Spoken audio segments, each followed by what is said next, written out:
Service dogs are very important to so many people in our society, and it really takes some special people to make this happen for those in need. We have Janie, Heinrich, and we have Tom Davenport.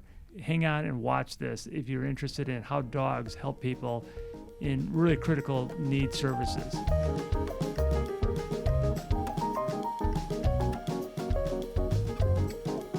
This is maybe one of the most unique businesses or organizations that we've ever had on this podcast, and we've had a lot. I mean, but you guys are something special here, and this is located here in Pasadena? It is. Okay, and the name of the nonprofit is what? Mobility Service Dog West Coast Project, and we refer to ourselves as mobilitydog.org. Okay. Are you unique to other organizations? I've never heard of an organization like this, but I see, there's service dogs that are throughout the country, probably throughout the world. Are you part of an overall organization, or are you just something that's pretty new to this? We started in 2018 when I was refused a service dog because of my age. There was a need, and I knew enough to get myself in trouble, but I knew that I'm really good at saying, I don't have a clue, let's figure it out. So after talking to many people, we launched. Okay, well, we're going to get a little bit into your background because I noticed you're somewhat of a entrepreneur, very quick to change the world and some of the numerous things you've done in your life, I could tell. So let me just start off by, in January 2018, you founded Mobility Dog Organization, or org. You raise and train service dogs, and you have in parentheses all standard poodles. Are all of your dogs poodles? They are. Why is that? Well, we started off because I love standard poodles. Okay. My aunt had a standard poodle when I was growing up, and our children gave me one for my 50th birthday. And when I was 52, I had a spinal cord injury. Crate fell on me, and when we started Mobility Dogs, my physical therapist said that I was really stubborn and that a service dog might help me because I won't ask for help. And I said, well, I've got a standard poodle at home. I can't take care of myself right now. So they found a trainer for me, my OT, and I've had a service dog by my side ever since. Okay, and that propelled you into wanting to start your own organization. Yes. Which is incredible because you're not just taking care of yourself now, you're taking care of other people with needs like you and other types of needs, which we'll go into. I did go onto your website and I printed up, I thought something would be very helpful for me to ask a lot of good questions. And by the way, our viewers out there, if you want to go on this website, it's incredible. What's the website address? Mobilitydog.org. Mobility Dog is all one word, .org. Okay. If you go on that, you're going to find more information you could use, but it's very helpful just to get the basics, and that's what I gathered here. I was just going to say, I wanted to circle back to your question. What makes us unique and different is that we build a community. A lot of times you get a service dog and it's like, see ya, good luck. But we continue with them the entire working life of the dog. We have Saturday meetups, first Saturday meetups, and we meet every Tuesday. Where are the meetings? The meetings are on Zoom on Tuesdays and on first Saturday between Brookside Park and Huntington Central Park in Huntington Beach, because we're about 50-50. Okay. With dogs. Which kind of raises another question that I had. So even though you're based here in Pasadena, you have colleagues that are throughout the state, throughout the country. Where does your network go to? It goes all over, but we're really bringing it back home Okay. to Los Angeles and Orange County. We're kind of... We take that community piece very seriously. So we are actually, as we go through the vetting process for candidates to have dogs, we're increasingly requiring them to commit to us that they can join us for these first Saturdays and for the other meetups, because we want to have them continue to contribute their experiences. What have I learned this week? What issues do I have with my dog? We get the trainer involved. So it's an ongoing process. We want people, as Janie said, we've interviewed people who said they gave me a dog and then they didn't do anything more. So if I had a problem with my dog, if my dog had a health issue, I didn't know what to do. We don't want that. We want people to be part of an ongoing community so they can continue to contribute, but also to be supported by others with service dogs. I would think that anybody that had a service dog, or you also have emotional support dogs and therapy dogs, you would really benefit from having a network. I mean, like you said, if you just, here's your dog, go and stuff. I mean, that's helpful, but it's not as helpful as reaching out to other people and being able to ask questions and have just even the companionship of other people that are similarly situated, right? Okay. I'd like to make one correction. We only do service dogs. Oh, okay. That's to show the difference between therapy dogs and emotional support dogs. Okay. Emotional support dogs are not trained, and they do not have 24/7 access. And therapy dogs are certified to work with schools and hospitals, but they do not have 24-hour access. And your organization only deals with service dogs We then, only and work- people in need of service dogs. Correct, Okay, we'll correct. focus on that. Yes. So let me go back to talking about you. Okay, so in your role as executive director, you oversee the puppy raisers, handlers, and volunteers who deliver the organization's mission. Wow. So you oversee, what's a puppy raiser? So a puppy raiser, and we need puppy raisers, I'm just saying. A puppy raiser gets to take the dog. So we start with puppy culture. So from birth to 8 weeks old, the dogs are with their buddies, and they're just rolling around and being puppies. And we introduce them to wind tunnels and to bags in trees, opening and closing, fire engine noises, feathers flowing around, all different types of textures, steel, grates, the bumps, the little yellow bumps, rug, hard surfaces, and they just play with their buddies. And they learn like they're no big deal. So when the puppy raiser picks them up at 8 weeks, it's like, I got this. They're super nonchalant, and out they go to start socializing. And our puppy raisers are really the heart of our service dogs. They keep them, and they raise them from 2 months until 18 months. They join us on first Saturdays for training. They join us on the Tuesday meetups for issues and help and suggestions and laughter. And they raise those dogs to become a service dog for someone else. We have just started doing co-raising, which is when two families or two people take the dog, and that's amazing because then they get exposed to good manners in two households. They get exposed to that much more office space because the service dogs in training go everywhere by California state law in Los Angeles County and Orange County. Service dogs in training, as long as they're minding their manners, have 24-hour access just like a service dog. Okay. You can't overemphasize the importance of that early period. People ask sometimes, well, couldn't I just go down to the SPCA and get a big dog and make a service dog?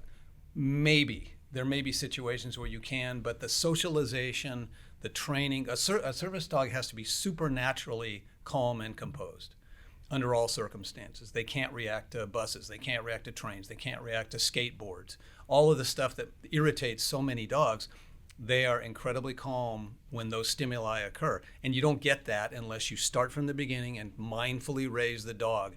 And it's one of the reasons that, Janie can get into this later, it costs a lot of money to start with a brand new puppy and produce a service dog. So we are, of course, always... I can only imagine. Well, yeah. It's expensive. And Sure. so... And the reason it is because we're really, really mindful of all the things that a dog has to have and be in order to qualify to be a service dog. Okay, yeah, it's reminding me. I don't know if either one of you know that I'm a former police officer, and of course I worked with officers that had canines, right? You know, Yes. and those dogs were specially trained, and they were very expensive for any police department to have a canine. You're talking about a lot of money, and some police departments don't have them because they can't afford them. It seems like it's a similar process and maybe even similar cost to get your service dogs trained from puppy into the point where they could be, really available and useful for somebody in need. Right, and just like a service dog, just like a police dog, it's that consistency of training. So here our puppy raisers are raising them up. Then we transfer them to the service dog handler. And during this whole time, they're interactive with all of us. The service dog trainer, they start tasking when they're little, and then the service dog trainer makes them more fine-tuned for the person they're going with. But even when we give someone a service dog that is perfectly trained, if they don't use it, they lose it. That old saying is very true. So dogs obviously like any other, like people, right? Just like us, okay. yes. I didn't know that. Yeah, so it's that consistency. So every day, our service dog handlers go through a You know, we ask them 7 to 8 breakout sessions every day of just 2 to 3 minutes of just going through the commands and making sure things you haven't used for a while are ready to go at any given time. Well, that's good So- to know. Okay. And just a vocabulary point, when we use the term handler, that's the person who owns and benefits from the dog. So that's the person who is analogous to Janie, who may be in a wheelchair or have a prosthetic limb or something like that. So we don't call them owners. We refer to them as handlers because that's their job. And constant training is part of that responsibility. The dog. I knew that you were going to correct my vocabulary. Well, that wait, wasn't correct, and that's just adding to your And vocabulary. I'm going to say, you don't own these dogs, right? You work with them, right? Well, Yeah. I mean, Or they're caretakers. Yeah, Okay. we're partners, caretakers, buddies. The dogs play. I mean, the dogs are, as Janie will say, the dogs are fundamentally medical devices. So they take the place of wheelchairs. They take the place of canes and walkers. So they are literally instrumental to the lives of their handlers. I'm not going to get you too far into this, but I'm a family law attorney, and there's a fairly new law that treats pets more than property like they used to. And I'm just now, for the first time, imagining somebody that has a service dog and they start fighting over who gets the dog. Well, it's obvious who gets the dog here, right? It's someone that needs it. Custody, right? Yeah. Always the handler, yes. Yeah, always the handler. Always the right? handler. Yeah. Okay. So you'll be an expert witness in court. So, okay. So, Tom, I want to talk a little bit about you because it's not right for our viewers for us to go on without them knowing who's here. Tom has you're retired. You were 32 years in the corporate world. Yep. And you just happen to be a journalist. You like to write. I love people like you. You write blogs, but you've really devoted a lot of your blog writing to the Mobility Service Dog website. Doing so enables you to keep your typing skills sharp while contributing ideas and information to the overlapping worlds of canine and human beings. I think that must be great. I got to read the blogs. That seems like it could be just fun to read, even if you don't have a service dog. Tom lives in Pasadena with his supernaturally patient wife, Sue, and his elegant German Shepherd Husky Malamute rescue, Gracie. Right. Now, when I was a kid, we raised Malamutes. Big, furry dogs that shed a lot. But Oh. you've got a mixture here. You've got a Husky, a German Shepherd. Wow. Yeah, she's got a lot going on. She has wonderful husky blue eyes. She's kind of a husky size. She's not really a German Shepherd or Malamute size, and she sheds profusely. If you took all the fur that she sheds in a day and made a pile of it and stood her next to the pile, you'd say, "Oh, you have two identical dogs." I remember when you go to leave to work, you got this like hair over that you have to get out, right? Yeah, it's incredible. How did you get involved in the organization? We moved, my wife and I, my supernaturally patient wife Sue, moved to Pasadena in 2020, right essentially in the middle of the pandemic. And we lived in San Francisco for close to 40 years. We moved to be closer to my daughter and my son-in-law. And I started looking around. I had volunteered at the SPCA in San Francisco. So when I got to Pasadena, I started looking for dog-related volunteer opportunities, and there weren't any during the pandemic. The Humane Society and everybody else said, "Sorry, no volunteers. We can't have extra people around." But then I found, just much as you did on the website, I found Mobility Dog. I contacted Janie. Janie, we talked a little bit and said, I can type. If you'd like someone to contribute to the website, a blog every other week, I'd be happy to do that. So for coming up on 2 years now, I've been writing the blog. Then I joined the board and continued to volunteer, I guess, as of January of this year. So I'm interested in dogs, and I can type reasonably well. So those two come together, and I write a blog. It's really neat that you guys have now a board and it's very organized. Where do you meet for your board meetings? On Zoom right now still. Okay, well, you got to get better than that. Come on. Yeah. So we're working towards the backyard. We were together backyard for a few things. How many board members do you currently have? We have 7, Okay. and we're looking for a treasurer, and we're looking for new board members. Don't look at and- me right now. I'm on 3 boards right now, but we're in Pasadena. You're going to find some people. It seems like you're raising money for people to be able to afford these dogs. Is that part of what you do? We are raising money so we can afford to raise these dogs for them. For them, yeah. Okay. Yes. We don't Okay. expect them to pay the full cost of what it takes us to essentially build a service dog. We do require them to make a financial contribution over time. It's not nearly enough to pay for the dog, but Sure. we do want them to have a commitment as well. But When I saw that this was a nonprofit, I mean, I like, why isn't this a profit? Why, you could probably sell these dogs, like, I mean, to high-end people, I guess, right? But you want to reach out to have these dogs available to everybody, I think, right? Yeah, my basic philosophy is normalizing disabilities and making disabilities just part of the norm. We're not asking for special treatment. We're just asking for basic human rights. Okay. And when people have a disability, much of their funds each month are going, because they've been canceled from insurance, so on and so forth. So much of their funds are going towards their health and well-being. And a service dog is so incredible, because if you can have a service dog, it puts you in a different position if you're standing. And it's forcing you to utilize more of your muscles in a different way that's more natural.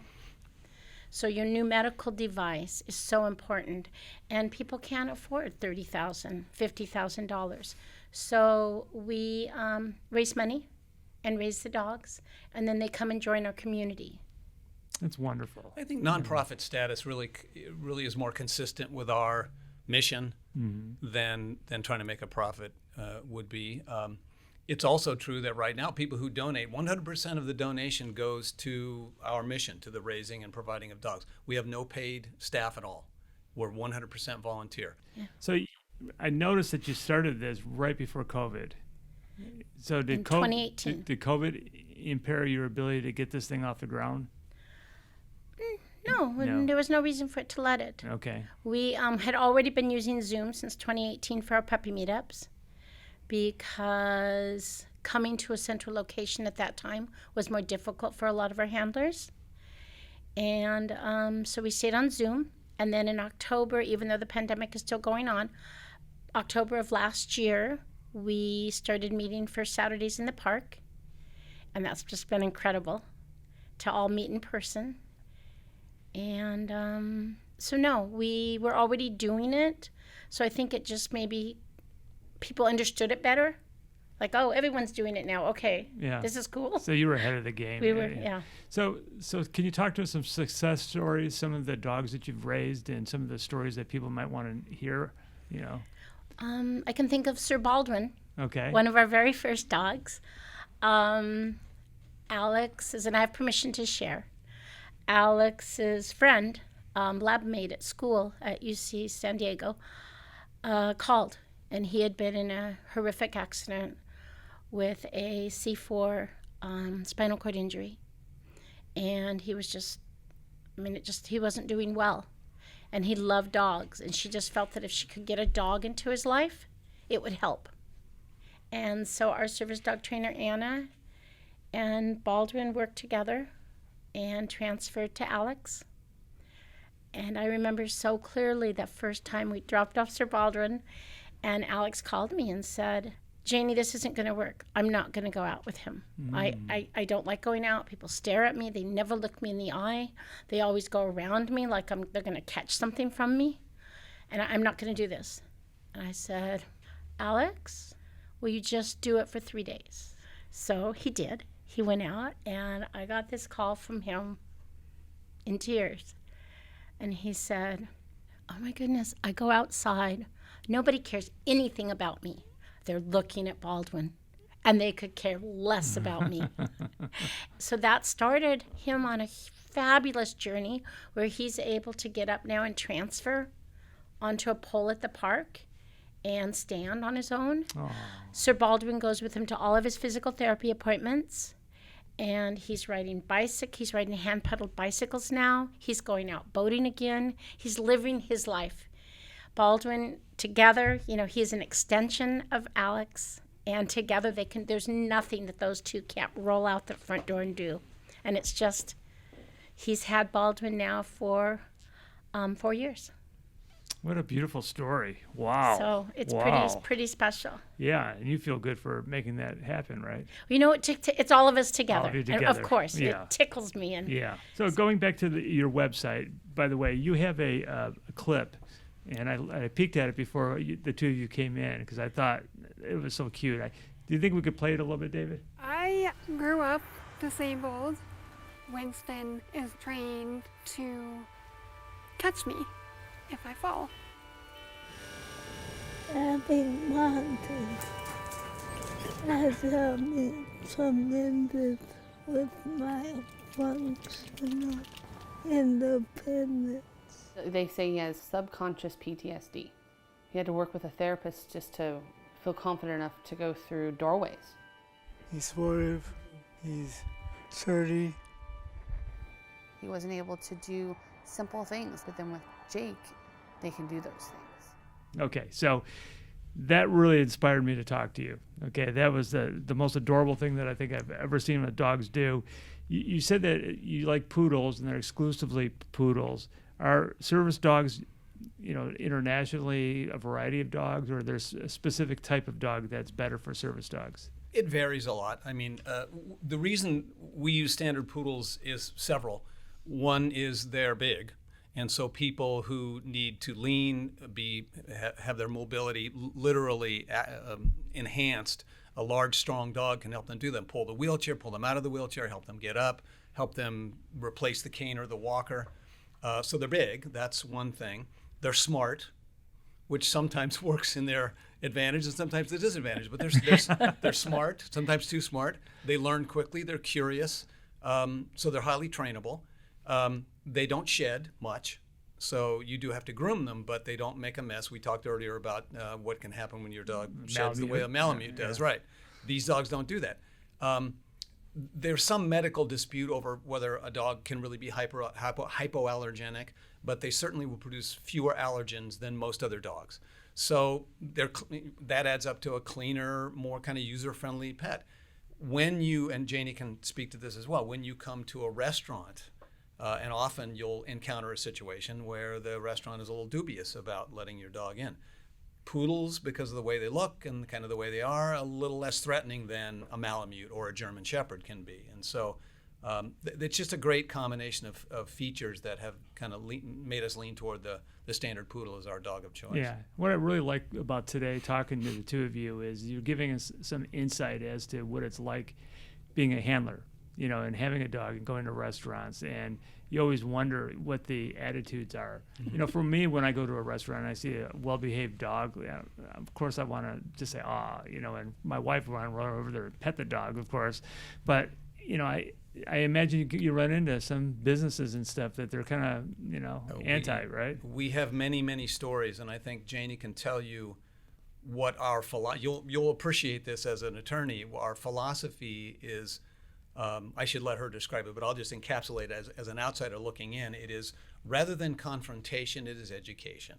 So we want the maitre d' or the hostess or the restaurant owner to understand, first of all, these dogs have rights, so you can't by law keep the dog out of the restaurant. Can you expound on that a little bit? Well, yeah. So let me just.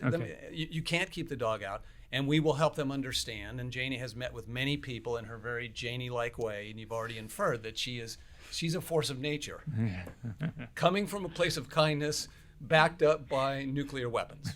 Essentially, is what Janie is. So anyway, so there are levels of dog access, and there are lots of unlegitimate vests that say service dog. You can get a vest that says service dog from Amazon for $19.95. You can get a little ID card from Amazon that says my dog's a service dog. None of that means anything. None of that is required, and it doesn't get you access if you don't have a real service dog. So it's amazing when you watch the dogs walking with people, how they know when to stop and all of that. That's the training that you guys provide. It's amazing. But you just talked about guide dogs. So guide dogs lead, and service dogs are at your side. Okay. So can you have a dog that does both, or no? No. Okay. No, because a guide dog, part of what makes the whole thing works is them feeling that pressure as they're leading.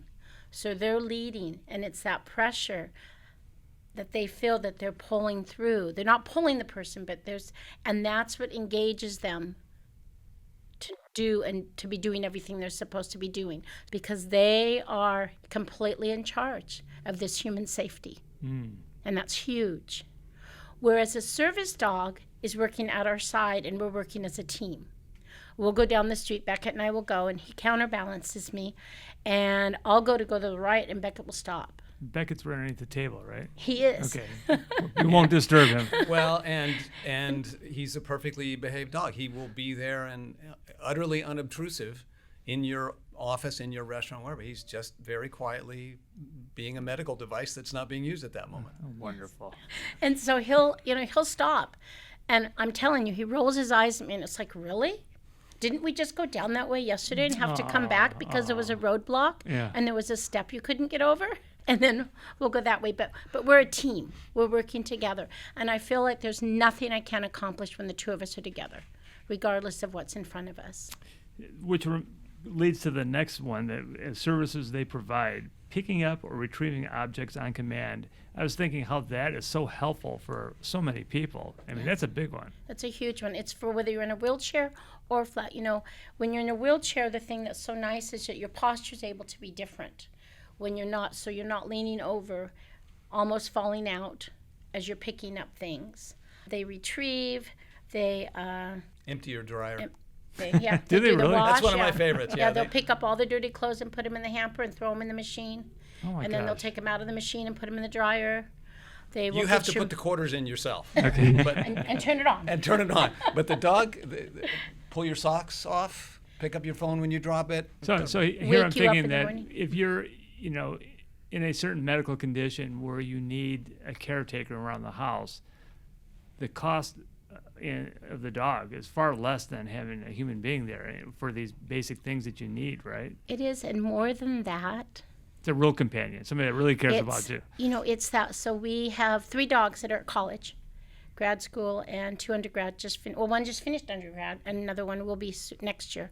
And they were able to go to college and grad school because they had their service dog. Oh, So they do have a caretaker come in first thing in the morning and do what they need to medically. And then they don't have to come back all day. They don't come back until nighttime when it's time to do what's needed. That the dog can't, administer certain things. But all day and all night, they don't need someone sleeping overnight anymore. They've got their dog that if something happens, they press the 911 button. oh my goodness, wow. And the 911 button, when it goes, the fire department knows that this is coming from a service dog, and they have X number of minutes to get there. Wow. Well, as we're wrapping up today, what I want to do is ask you some quick questions about qualifications, because you're talking about all these great things these dogs do and the trainers. Can you talk to us about what the trainers have to go through in order to really be able to do the things to train these dogs? So our puppy raisers are teaching manners and basic obedience and beginning tasking. It's very specialized and there's tests to take. Service dogs are not certified. They're not registered, they're trained, and they're working, but they're not. So that's where we come into so many issues going into restaurants or buildings, and we're refused. Well, you're saying these dogs are not certified, but they're registered. No, they're not registered. They're not registered or certified. Or certified, They're okay. working and trained. Okay. So that's why the service dog trainers are so important, and we have, in my opinion, the best. Okay. You can. And- I don't know if it probably says this on the website. I don't know if the material there are when a handler and a dog approach a situation, a restaurant, let's say, there are 2 questions that the restaurant can ask, just 2, and they are. Is that dog a service dog? And if they say yes, then what They has say to happen? yes. What has to happen? Or the other question, that first question can be, is this a service dog that assists you with your disability? Okay. So you can say, is that a service dog? What do they do? You cannot ask, what is your disability? Okay. You can't ask any more questions about the dog. You can't require a vest. You can't require. Okay, and that's according to the Disabilities Act. That's the Yes. idea. Okay. Now, how do you rely on these strange restaurant owners to know all this stuff? Well, they're all supposed to be versed in the law, but as we all know, they're not. So at that time, I come in and I offer to teach and to train them. We also have cards that are handed out that actually has the ADA law. And I want to say publicly for everyone to hear that if you ask someone if it's a service dog, and they, you can't ask me that, or they get feisty, more times than not, it's a fraudulent service dog, Okay. which we've got laws for those. I believe it's $1,000 to $1,500 fine in the state of California. But people who have service dogs are happy to share, and we appreciate you asking, because one of the largest causes of service dogs being retired is from being attacked from a fraudulent dog or a pet that's not under control. So we appreciate you making safe environments for us, and we want you to ask. If you see someone whose dog is in a purse, not a service dog. If you see someone with a dog on one of those extended leads that goes out 20 feet, not a service dog. What could the dog do for you 20 feet away? Yeah. There are other signs, bad behavior. The dog is snarling, snapping, sniffing, all the things that Beckett is not doing right now. He's lying quietly and waiting to do his next job. So there are lots, but there is confusion. People don't understand the difference between a therapy dog, a service dog, a pet, all of those things. So education is part of our mission. Okay. Yeah. Well, how can people get in touch with you, whether they want to donate or they need a service dog? Tell us how to do that.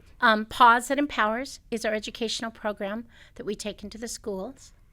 And we teach about integrity, equality, compassion, empathy, all those catchwords. You know, they all know what the word is, but we teach it so they feel it in their hearts. And they see such a difference on the playgrounds with the way the children are treating each other. WAGS is the program we bring to businesses. And Reading Circle we bring into retirement homes, community centers, and just sit down on the ground and read a story about a service dog and do an art project, just for them to learn. Yeah. We are completely run by donations and grants, and they can get a hold of us by writing at info@mobilitydogsingular.org and checking out our website and calling. We're always someone's there to answer the phone. And what's the website again? mobilitydog.org. Okay, and again, your website is beautiful. I don't know if either one of you had anything to do with the design of that, but it's fantastic. You've got a lot of information, and you should be praised for that as well. So thank you very much. Thanks for joining us. Thank you, Don. Thank you. What a treat. I appreciate you asking the questions, and please feel free to reach out to us at any time. Okay, and maybe as we're rolling the credits here, we could get a picture of your dog. Your dog's name again? Of course, Beckett. Okay, thank you for joining us.